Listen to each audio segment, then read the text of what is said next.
Thank you, Mr. Chairman. Mr. Woodhouse. Position of sanctions coordinator is supposed to oversee and implement sanctions in an objective and nonpartisan way. In examining your record during the Biden administration, I've become concerned that you are singularly unqualified for this position. Far too often, the Biden administration has politicized sanctions.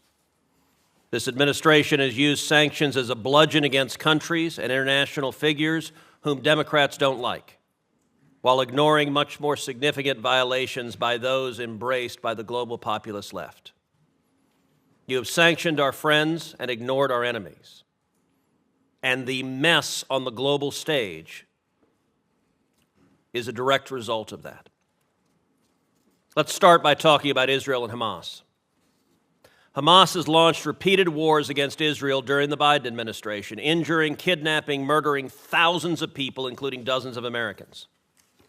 They know they cannot defeat Israel militarily, so their fundamental strategy is to use Palestinian human shields to generate Palestinian civilian casualties, and therefore international outrage to damage Israel. To counter that strategy, in 2018, I authored and secured into law mandatory sanctions against Hamas and Hezbollah terrorists for using human shields.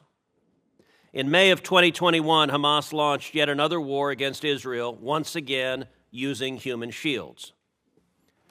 Mr. Woodhouse, how many Hamas terrorists did you sanction for using human shields during this conflict? Thank you for that question, Senator. During the Biden administration, we have released multiple rounds of sanctions targeting both Hamas and its financial networks in the region and globally, seeking to continue to degrade its ability to operate and perpetrate these awful crimes against Israel. So I understand you want to make a generic statement. I want to ask the question again because it's precise. How many Hamas terrorists did you sanction for using human shields during the 2021 conflict? With respect to SHIELD Act sanctions, I'll have to get back to you. I don't have that number currently. Well, I can help you on it. That number was 0. You did not sanction anybody, and that's why you don't have the number, because there's not an answer to give. All right, let's move forward. Hamas sanctions, they use human shields. You've got a mandatory obligation to sanction them, but this administration doesn't want to, because in a conflict between the Palestinians and Israel, this administration has decided that you're for the Palestinians and against Israel. Recently, you exercised the other half of that. This administration sanctioned Israelis. Those sanctions were imposed pursuant to a new executive order that imposes crippling sanctions on, quote, persons undermining peace, security, and stability in the West Bank. Critics have rightly said that this executive order and your imposition of sanctions is meant to target only Israeli Jews living in Judea and Samaria. The administration has claimed in your talking points that the sanctions are neutral. So if it's neutral, it ought to be pretty simple to answer this question. The Palestinian Authority gives hundreds of millions of dollars to terrorists who murder Jews. These are pay-to-slay payments, which they call martyrs' funds. How many sanctions have you imposed on the Palestinian Authority or Palestinian officials for paying for the murder of Jews? Thank you for that question, Senator. The program that you just referenced has been very recently established. There's been one round of sanctions imposed under that program.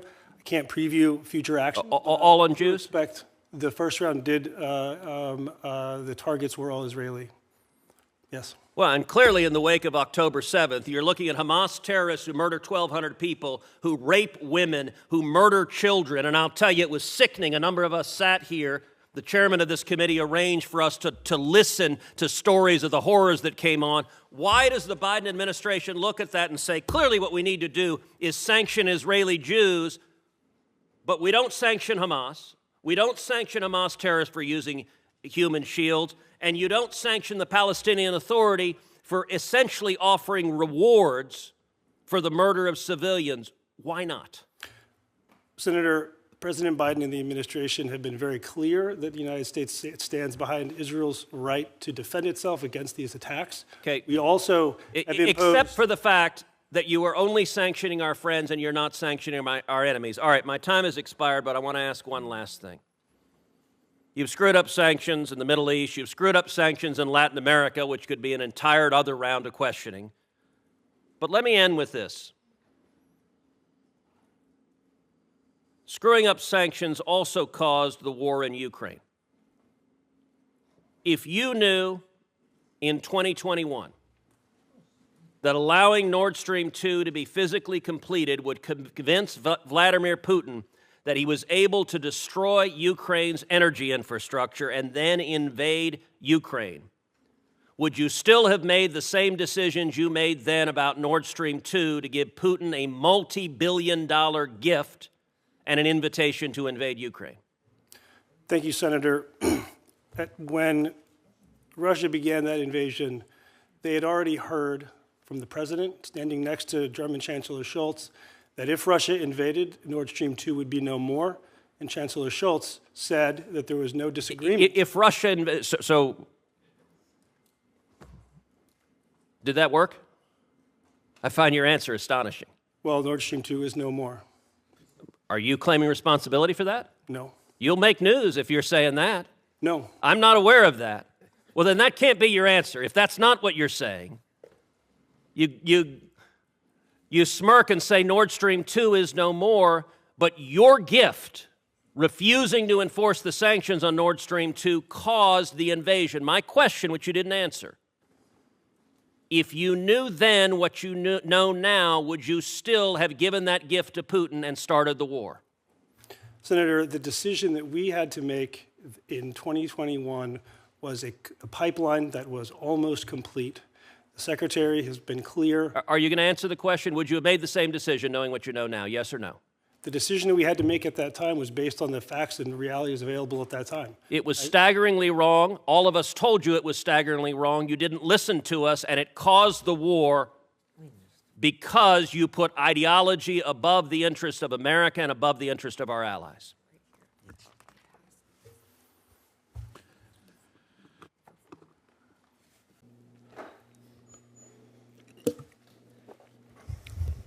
Thank you, Mr. Chairman.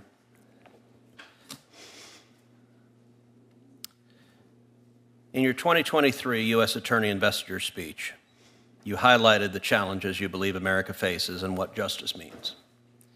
You said, quote, "We're experiencing a long overdue reckoning with racism in the criminal justice system." Mr. Ritz, what part of the criminal justice system needs a long overdue reckoning? Senator, what I was describing were a number of things that have happened in recent years in this country that framed, I would say, in some ways, the work that we do in the U.S. Attorney's Office. Is the American justice system systematically racist? That is not a sentiment that I hold. To the degree there is a definition of what being systematically racist means, I understand some individuals have pointed to disparities in sentencing and that type of thing, but that's not a view that I have. So that's not a view that you have. That was your testimony. Well, you also said, quote, "There cannot be one rule of law for people who look like me and another for people of color." That sure sounds like the view you just said you didn't have. Do you believe that's our system, that our justice system has one rule of law for people that look like you and a different rule of law for people of color? No, what I said is that absolutely we cannot have one rule of law for people who look like me and another for people of color. We cannot have one rule of law for the powerless and another for the... There's just one rule of law. That's what I said. You also said, when asked if the criminal justice system is systematically racist, you said, quote, "There are structural barriers and disparate outcomes that communities of color experience in our society, separate and apart from any individual's views or intentions." Now, that again seems to be saying the same thing that you're saying you weren't saying. I'm just trying to understand what your views are. And Senator, that was my attempt in that written question to grapple with, again, what was being asked by systematic racism. I understand some have pointed to structural barriers and disparate outcomes. So what are the barriers and outcomes you're referring to? I can think of one prominent example that I've had some experience with, which is the disparity in cocaine sentencing between crack sentencing and powder sentencing. This body has addressed those disparities on multiple occasions, and that has been, as I understand it, something that people have addressed as a result of disparities. Okay, you also said in responses to questions for the record that as the Attorney General has explained, everyone has implicit biases. So what are your implicit biases? Senator, I understand implicit bias to refer to unconscious bias that exists below the level of consciousness, and so to the degree I have implicit biases, I think we all do. I think that's partly the point. So everyone's a racist whether they know it or not? And that's, I would say that everyone might have implicit biases, and I don't know what. So what's the difference between bias and prejudice? I think there can be a lot of overlap in those things. It depends, I think, on the context. So you're saying everyone is prejudiced? That's not what I said, You Senator. just said everyone has implicit biases, and you said that bias and prejudice, I think your words were, there's a lot of overlap. I think that's right, and I understand implicit bias, and I'm not an expert on the subject, to refer to a set of biases that may exist under a conscious level. So, since you talk about these implicit bias issues, have you taken a so-called implicit bias test? We received training that was put on during the last administration in our office on implicit bias. I attended that training in our office. And what did you take a test?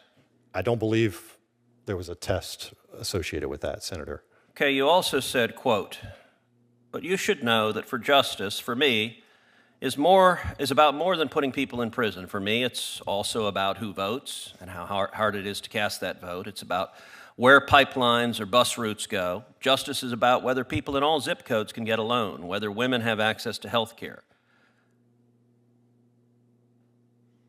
That's an interesting statement, and in reading it, what's striking is that that's de-emphasizing the core role of a U.S. attorney. The last I checked, a U.S. attorney is not in the policy business of deciding where pipelines go. That's the role of environmental activists and left-wing activists, but is not supposed to be a U.S. attorney.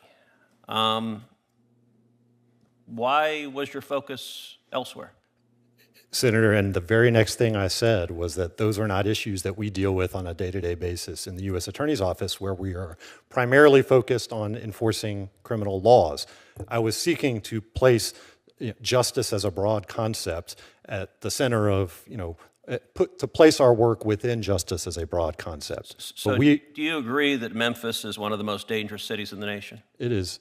We have an intolerable amount of violent crime, and that's why there's no higher priority for us in our office.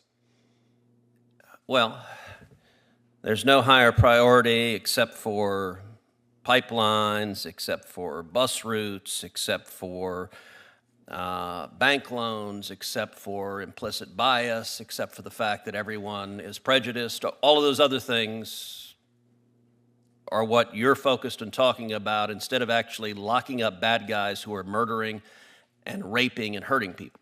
In those same comments, Senator, I said that we don't apologize for seeking significant prison sentences, and that's at the core of what we do. When we have serious violent crime, we seek serious sentences and consequences.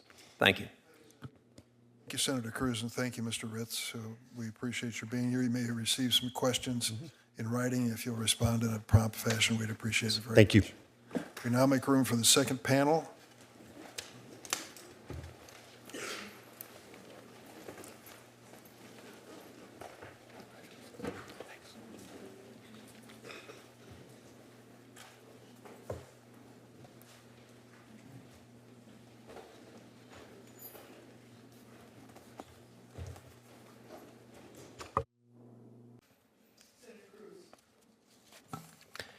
Well, Judge Netburn, I'm going to continue on this line of questioning. In your court, what matters more? the rights of individuals or your political ideology? I apply the law to the facts. I asked a question, which matters more? Well, my political ideology doesn't matter at all. Okay, so I don't believe you. And I think this case demonstrates that you are willing to subjugate the rights of individuals to satisfy your political ideology. This case involves a male defendant who raped a 9-year-old boy. Was he guilty of that? Yes, the petitioner pled guilty to that. Okay, so he raped a 9-year-old boy. He also raped a 17-year-old girl. Was he guilty of that? He pled guilty, the petitioner pled guilty to that crime as well. So was he guilty? I hope so, because she pled guilty to it. He was a he when he did this. That's correct. And also criminal deviant conduct, which the record doesn't disclose what that was exactly.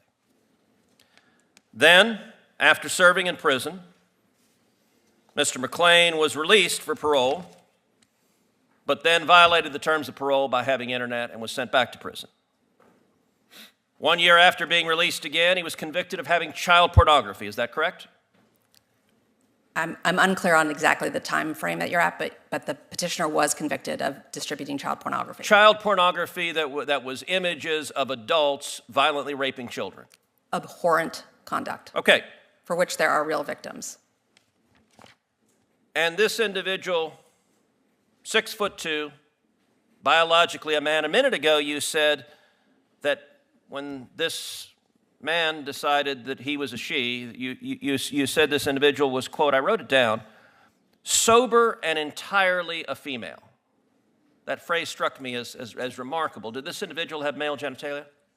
I think what I said, or at least what that is a verbatim quote, entirely a female. Sorry, what I meant to say was hormonally a female. Okay, but that's not entirely. Did this individual have male genitalia? Yes. So you took a 6'2" serial rapist, serial child rapist with male genitalia, and he said, you know, I'd like to be in a women's prison. And your answer was, that sounds great to me. Let me ask you something. The other women in that prison, do they have any rights? Is that a question you're yes, asking me? the other women in that prison, do they have any rights? Of course. Do they have the right not to have a 6'2" man who is a repeat serial rapist put in as their cellmate? Senator Cruz, I considered the facts presented to me, and I reached a decision I asked you a based on what question. the law I asked is. you a question. Do they have a right not to have a 6'2" man who is a serial rapist put in as their cellmate? Do those women have a right to that? Every person who's incarcerated has the right to be safe in their space. But you didn't think so. You didn't think so. And in fact, I'm going to give some quotes from your order because Senator Kennedy is right. This is not a judge's order. This is a political activist. By the way, the beginning of your order says, at birth, people are typically assigned a gender. I got to say that would astonish a lot of Americans. A lot of Americans think you go to the hospital, a baby is born, and congratulations, you have a little boy, a little girl. The assigned a gender, I know you went to Brown, but it sounds like it's in a college faculty lounge with no bearing on reality. The Bureau of Prison argued what I'm saying right now, that if you put this person in a female prison, there will be a risk of sexual assault to the women. And you know what you did? You said you didn't care about the women. I'm going to quote what you wrote. You wrote, quote, the Bureau of Prisons claim penological interest in protecting female prisoners from sexual violence and trauma. This interest is legitimate, that's kind of you to say, but there are no signs that petitioner is at risk of reoffending. The record is devoid of evidence of incidents of violence or assault during petitioner's incarceration when she was the perpetrator, only the victim. A theoretical risk of sexual assault by the prisoner without more cannot support the BOP's position. No evidence, theoretical. Have you dealt, in what universe is someone who is a serial repeat child rapist not at a risk of reoffending? Senator, as I do in every case. I know you've been told to repeat the line, I follow the law. I asked a question. In what universe is someone who is a serial repeat child rapist not at risk of reoffending? Sir, I looked at the facts that were before me in this case. all of the evidence, including the statements of every warden who had supervised this petitioner. You also wrote, the BOP also posits that permitting petitioner to live among women will be traumatizing and possibly dangerous to them. This concern is overblown. I have to say, if I were the father of one of those women, and you decided that my daughter's cellmate was going to be a 6'2" man who over and over and over again committed violent sexual assault, I would say the entire justice system is absurd, and it is clear on your record your political ideology matters a heck of a lot more than the rights of those women that you endangered. I think you're a radical, and I think you have no business being a judge. Thank you, Mr. Chairman. Thank you. Senator Cruz. Thank you, Mr. Chairman. Ambassador Jacobson, you previously served in Tajikistan. Yes, sir. Of what period of time? I was there from 2006 to 2009. I'm sure you've seen the news that broke this week about 8 Tajiks who came to this country illegally over the southern border, were apprehended by the Biden administration. Yes, sir. Were quote-unquote vetted, and then were released. And they've been arrested this week because of their affiliations with ISIS-K and over concerns that they were plotting a major terror attack in the United States. In your experience, how dangerous is ISIS-K? ISIS-K remains a threat both in the region to which I've been nominated and into the world, and also to our homeland. And I, if confirmed, would sort of welcome the opportunity to further discuss how we can combat this sort of terrorist threat. I'm a little bit out of the loop on Tajikistan in particular, having left there 15 years ago, but of course I still do follow it. How concerned should Americans be that this administration released 80 illegal aliens who are Tajiks with connections to ISIS-K? I am not privy to the intelligence or the law enforcement activity or really any of that. I have mostly read about this in the news. But I certainly think it's incumbent on all of us, all the agencies of the U.S. government, to protect our homeland. And this is the same terrorist group that murdered 145 people in Moscow at the Opera House, came in with automatic weapons and mowed down civilians. Is that right? It's my understanding that, yes, there were Tajiks involved in that operation in Moscow. Well, I will say, I can tell you Texans are deeply concerned that the administration keeps releasing illegal immigrants with ties to terrorists, and we are living on borrowed time. I believe there is a higher likelihood today of a major terrorist attack in the United States than there has been any time since September 11th. And this administration's open border with 11 million illegal immigrants coming across it is an invitation for terrorists, for Hamas, for Hezbollah, for Palestinian Islamic Jihad, and for ISIS-K to come and murder Americans. And it is utterly indefensible. And yet today, the Biden administration is releasing yet more illegal immigrants into this country. They do it day after day after day. And we are going to see a lot more dead bodies as a result of it. All right, let's shift topics. A few weeks ago, Secretary Blinken appeared before this committee, and I questioned him about policy decisions made by the Biden administration, which have allowed $100 billion to flow to Iran, including access to a $10 billion pot of money involving Iraqi electricity in euros and dinars. This money enabled the Ayatollah to fund Hamas and Hezbollah. This money funded the October 7th terrorist attack, the single worst one-day massacre of Jews since the Holocaust. It is right now funding Hezbollah's push to trigger a regional Middle East war all the way through this morning. Ms. Gavito, you served for 2 years as Deputy Assistant Secretary for Iran, Iraq, and Public Diplomacy. Then you became the Acting Principal Deputy Assistant Secretary for Near Eastern Affairs. What was your role in issuing the waivers giving Iran access to that pot of money? Thank you very much, Senator.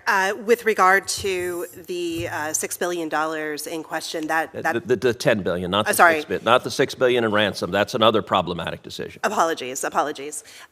With regard to the electricity waivers, I as Deputy Assistant Secretary, did not have a direct role in that particular decision. That being said, certainly was part of those discussions. As Ambassador Jacobson has noted, the intent behind those waivers was to incentivize the Iraqi government. I'm not asking about the intent. Did you support those waivers? I was not in a decision-making capacity Did there. you agree with the decision? I would have to review, Senator. Yes, I believe that incentivizing Iraq to divest itself of Iranian oil is positive. Okay, Ambassador Jacobson, these waivers will have to be renewed this summer or they expire. If confirmed, would you support reissuing those waivers? So I'd note that those waivers have spanned at least 2 administrations and been renewed 21 times since 2018, if I'm not mistaken. I take heart from the commitment of the government of Iraq to achieve energy independence by 2030. That's not an answer to the question. Would you support reissuing those waivers? Well, I don't think it would be up to me, and I would be more than interested in serving as part of the conversation. There is a consistent pattern in this administration of giving money to theocratic lunatics who want to murder us. $100 billion to the Ayatollah Khamenei is the single most catastrophic foreign policy decision of this administration. And today, this administration continues to refuse to enforce the oil sanctions, enriching the Ayatollah, funding Hamas, funding Hezbollah, funding those who are murdering Israelis and trying to murder Americans. How does it make sense to give billions and billions of dollars to theocratic lunatics who want to kill us? Thank you for that question, Senator. I personally am very clear-eyed about the Iranian threat. I think I shared with you, and I'll share with others, that I have been myself on the receiving end of Iranian death threat information, including during my time in Ashgabat when President Niyazov used to remind me that the Iranians had a missile pointed at my bedroom. With regards to the funds that are kept in restricted accounts that are overseen by the Treasury Department, that are the subject of an extensive system of safeguards, these funds will never reach the government of Iran. These funds have to stay overseas, and they have to be used for humanitarian purposes.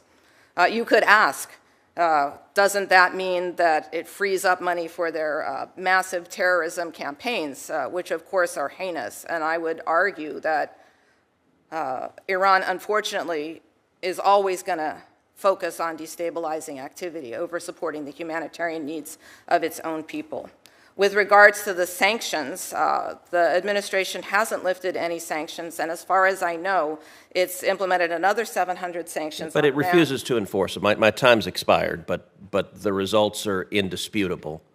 And Iran has gone from selling 300,000 barrels a day of oil to selling 2 million barrels of oil a day. That is funding this war of terror against us. Thank you very much, Senator Cruz. Thank you all for your testimony today. We really appreciate your... Oh, Senator Booker. Senator Young. Senator Cruz. Thank you, Mr. Chair. Ambassador Leaf, you are the administration's point person on the Middle East. How's that working out? I love my job, Senator. Have things in the Middle East gotten better or worse since Joe Biden became president? We have had a series of black swan events, so no doubt the region is in a very difficult state. Is your answer things have gotten worse? My answer is that a series of black swan events have crowded upon Have they gotten better? You're not suggesting things have gotten better, No, are you? I have not. In fact, they've gotten a lot worse. That's the nature of black swan. So it's black swans. You guys had nothing to do with it. It's not mistakes you made. It's just something that happened externally. Well, I think an assessment of the events of October 7th is still to be done. I can't speak to that. Okay, so did y'all make any mistakes that led to it? I'm not sure All right, here's one. How about giving hundreds of millions of dollars to the Gaza Strip, much of which ended up in the hands of Hamas? Was that a mistake now that we saw what happened on October 7th? I'm going to defer to my colleague from USAID. I'm not aware of hundreds of millions of dollars going to Hamas from U.S. coffers. All right, how about $100 billion to Iran? Was that a mistake? I'm not sure what you're referring to, Senator. Well, you tell me, how much money has this administration flowed to Iran?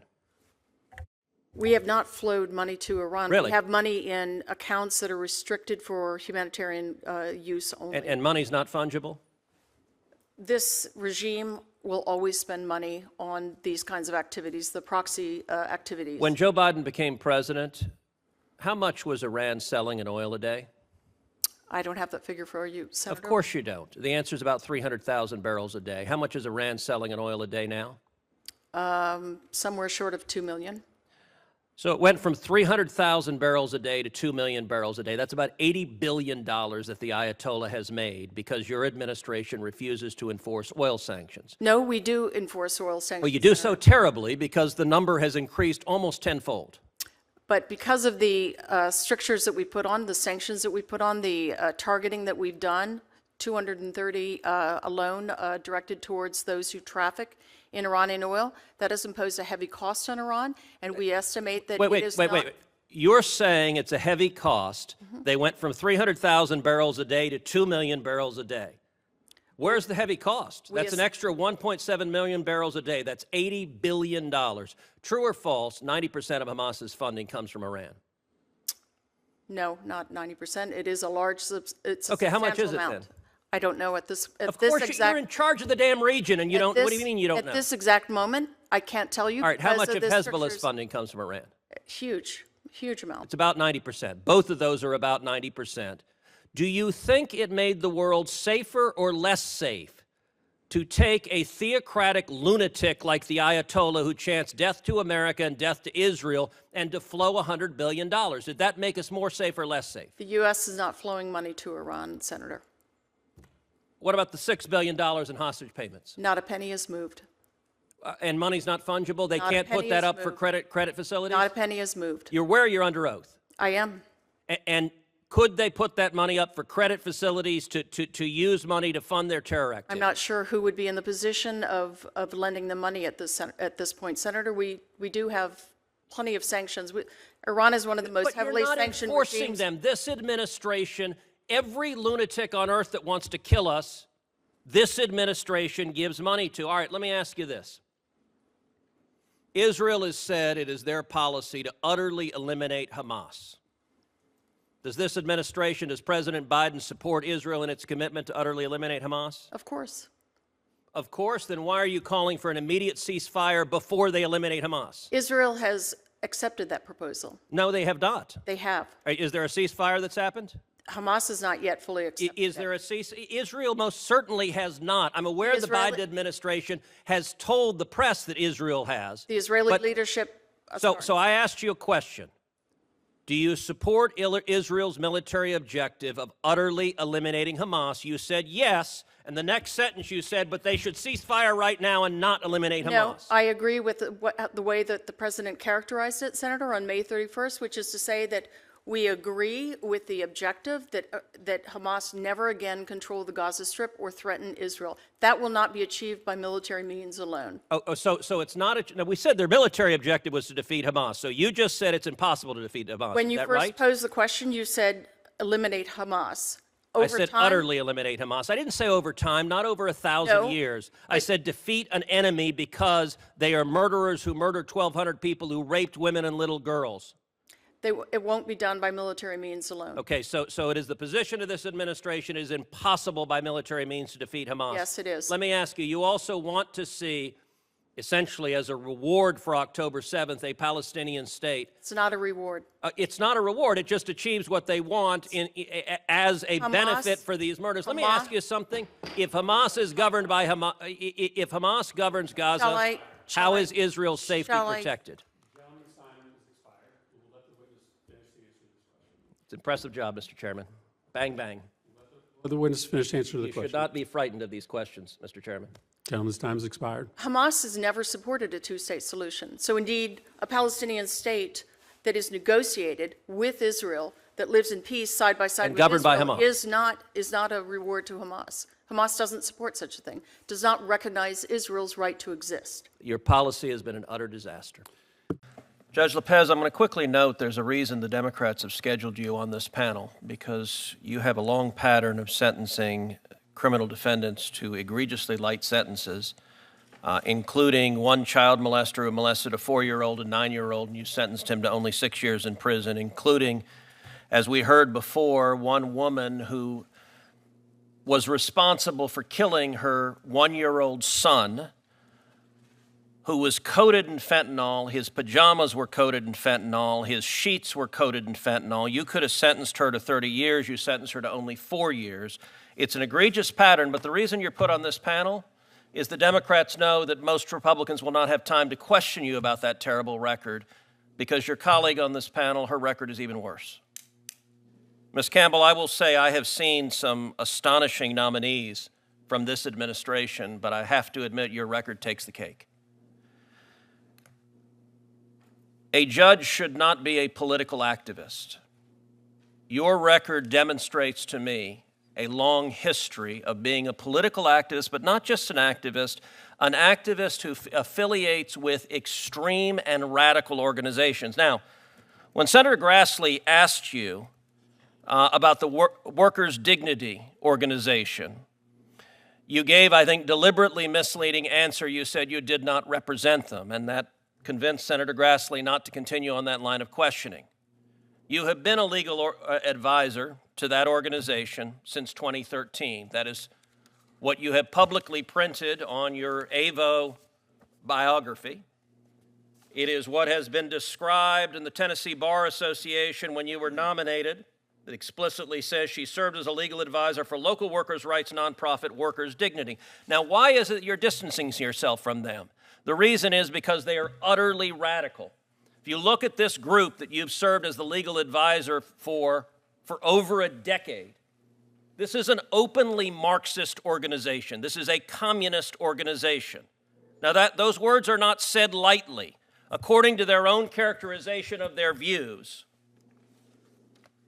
this group says there's no election outcome that improves conditions for workers. The laws of this country have never worked for our people, and now that the system is crumbling, we will continue to stand in community and solidarity with each other. The only way we win in a world we deserve is by building a multiracial working class revolution that can push out white nationalism, violent state racism, and the capitalist class that is desperately clutching to hold control and profits as the people rise up. Why have you spent a decade as a legal advisor to an openly communist and Marxist organization?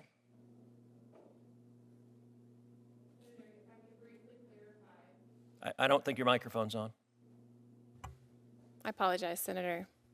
If I could briefly clarify, more than a decade ago, probably for the course of 2 or 3 years, I served on an advisory board that helped this, at the time, was supposed to be a nonprofit workers' rights organization get set up and get started.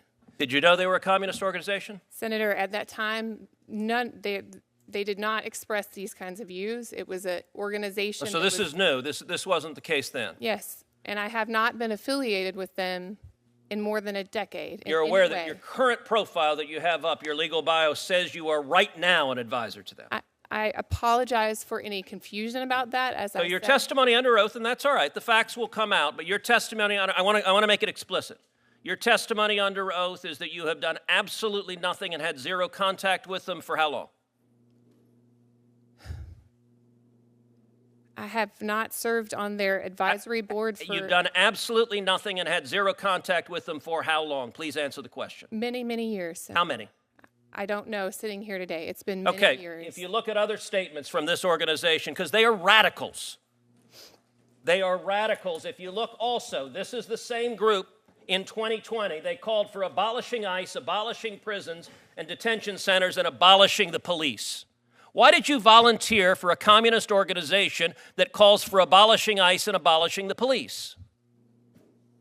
Senator, I have never seen these comments before. You didn't know who you were volunteering for? I was not a volunteer for them at that time. You were a legal advisor. Were you paid? No, I was Then not. you were a volunteer. If you volunteered to be a legal advisor, you were a volunteer. Why did you volunteer? Do you support abolishing ICE? Senator, at this time, I Do had... you support abolishing ICE? I do not, Senator. Well, it's amazing because a minute ago you also told Senator Graham that the Tennessee Immigrant and Refugee Rights Coalition that has a manifesto calling for abolishing ICE, you said you had nothing to do with it, which is fairly astonishing because on page 3 of their manifesto, they thank you by name for what they say. We would like to thank the following individuals and organizations for their thoughtful feedback and input. This platform would not have been possible without their expertise. Are they lying? Senator, I'm not familiar with that manifesto. Are they lying? Did you provide any assistance? Did you give feedback and input, which is what they say on the cover page? Senator, I didn't even know that existed, and so no, I did not provide input on it. I'm going to shift to Mr. Desai. Mr. Desai, you were general counsel to a major defense contractor. As vice president and general counsel for Honeywell International, you described your role as, quote, regularly providing advice regarding compliance with applicable international traffic in arms regulations. You've been at Honeywell since 2015. As you know, your employer faced significant and disturbing allegations of selling classified defense secrets to the People's Republic of China. Is that correct? Senator, Honeywell International entered into a consent agreement with the Department of State regarding... Is that a yes? Senator, Honeywell successfully completed its consent agreement in connection... Is that a yes? There were allegations that Honeywell sold military secrets to the People's Republic of China? Senator, I'm not aware of any allegations of Honeywell selling any secrets. In 28, so they just gave, okay. All right, I'll take your friendly amendment. They just gave military secrets. They exported technical data to China in violation of federal law of the tactical Tomahawk missile, the B-1B Lancer long-range strategic bomber, the F-22 fighter aircraft, the T-55, and CTS-800 turboshaft engines. Sadly, this appeared to be a long practice at the company. The State Department stated that between 2011 and 2015, Honeywell also exported drawings of the F-35 Joint Strike Fighter, of the B-1B Lancer long-range strategic bomber, and multiple other military weapons. Do you think it is appropriate for a federal judge to have presided over federal compliance at a company giving military trade secrets to the People's Republic of China? Senator, at the time of the alleged exports, I was not responsible for that portion of the business. I was a litigation counsel in the business. Honeywell has successfully completed its consent agreement. Are you saying you had no involvement with the issue? Not at the time of the export, Senator. What was your involvement? Senator, I participated in Honeywell's work to successfully satisfy the conditions of the consent agreement. Thank you. Thank you. Time has expired. Do any of the witnesses want to complete the answer to the question? They might have been foreclosed from